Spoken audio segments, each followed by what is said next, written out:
This is Tracking a Killer, by the way, and I'm pretty sure you know what we're about to see. Spoiler alert for those of you who would like to watch this on your own time, links to the film are in the description. As Michelle calls out to Haley, we see that she's up in her room stretching out. I think it's safe to say that this is the perfect, healthy, and striving for excellence suburban household. But we're here because someone's about to get murdered. As Michelle drops off Haley at practice, Haley makes it clear that she isn't happy with how much she's working and absent in her life. And she brings up that her father used to make time for everything. As Haley leaves, Gina pops up and knocks on Michelle's window to talk about the upcoming fundraiser for the team. Michelle lets her know that she's probably going to be busy, and she rushes off to a meeting. Once Haley catches up with her friends, it becomes clear that there's some unhealthy competition. And Haley isn't one to hide what she's thinking, apparently. There's a weird fine line between normal frenemy status and psycho suburbia frenemy status. And Haley's on both sides of the situation all the way. Michelle shows up to meet with Luke, and she's taken back immediately. Meanwhile, back at track practice, we see some scrawny kid has shown up to support Abby, and Haley notices the extra support that shows up for her friend.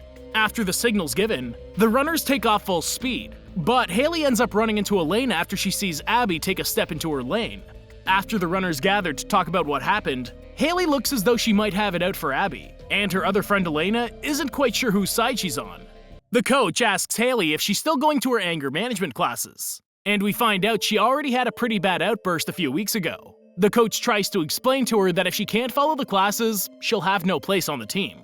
Meanwhile, Michelle is finishing up her meeting with Luke, and she's hopeful he'll pick her to plan his event. As she gets up to leave, he mentions that he has some others to meet with, but he's impressed by her portfolio.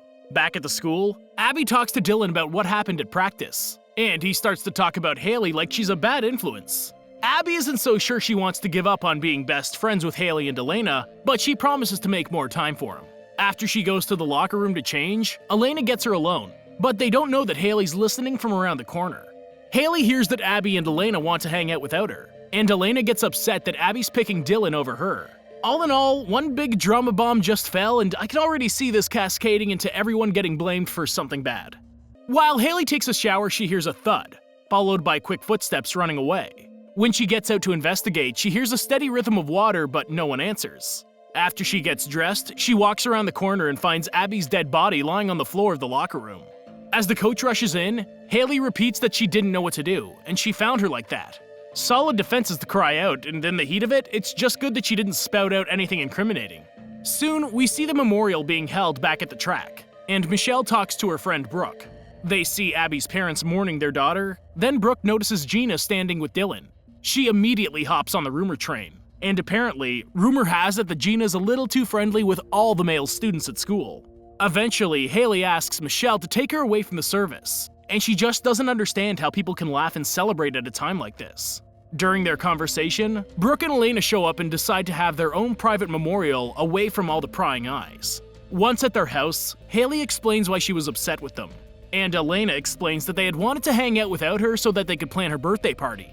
Haley admits that she's upset, and she spent the last moments Abby was alive being mad at her. After reconciling with each other, Elena heads home. The next morning, the quickness in her calling out for her mother is the equivalent of an adult saying they need a lawyer immediately. At least she had the common sense to keep her mouth shut and get an adult. Granted, they have a search warrant, so there's only so much she can really do, but it's best to play it safe. Apparently, the police found the imprint of Haley's shoe on Abby's face, but Haley says she lost the shoes while she was in the showers that day. Yet, sure enough, the detective comes out of Haley's room with the shoes in hand. With that, they arrest Haley on the spot. Quickly, Michelle calls Luke to help her with the situation. Once at the station, Luke questions Haley about what her account of the day sounds like. After hearing her testimony, he admits that it sounds like a weak defense, but it's all they have. Luke explains that he's negotiated house arrest for her while they wait for the trial, and they head home. After a month on house arrest, Haley's starting to lose her patience, but Michelle has to head to work still. Okay, I'm not speaking from any sort of experience, but I feel like it takes a whole lot more than a piddly slap to knock one of those things off. No one would be on house arrest if it was that easy. Haley, being the genius she is, decides to take this opportunity to go for a light jog. No, literally everyone knows that she's on house arrest. Why would she even risk it? Back at the school, Michelle meets with the coach to gather Haley's belongings from her locker, and he finds out that Haley's shoes are the key to who killed Abby. The more he thinks about it, the more he remembers seeing the shoes somewhere else. But he only confirms these suspicions after he goes outside and reminds Gina that they were on her desk shortly after everything happened. He even confronts her about being on the bleachers with Dylan after everything happened. Meanwhile, Haley makes it back to her house right as Michelle pulls into the driveway. With a dash in through her bedroom window, Haley gives the impression that she was just working out from inside the house. This girl needs to get her priorities straight. If anyone should know she went out, it should be her mother. That way if someone said they saw Haley from the window, at least her mother wouldn't be surprised. And she might even help come up with an alibi for her. Back at the school, Gina talks to Dylan about how they should handle coming out being a thing. But he can't get past the fact that he thinks they should just wait until he's 18. The more Gina talks about how she thinks he needs space away from her, the crazier he gets about the situation. Just as he has a little outburst and talks about how he won't let her go, Elena pops in to save the day. That night, Michelle reads Haley's journal, and she begins to understand that Haley's still mad at her father. Not because he died, but because he decided to stop treatments, which led to him dying. Later on, Haley wakes up and takes off her monitor so she can go running again. Seriously, she's just asking to get caught now. She even goes back to the school track field, and who's still there to almost catch her? That's right, Gina. After that close call, Haley goes back home and slips her monitor back on. How she's able to get it off and on so easily, I don't understand. That has to be a faulty system. And don't they send people to check on it regularly? The next morning, well, this pretty much just leaves one last suspect in my book. That no-good boyfriend needs to be brought in for questioning. Also, why isn't anyone fingerprinting anything? They're literally ready to give Haley life in prison over a shoe print, but you'd think they'd look for more conclusive evidence.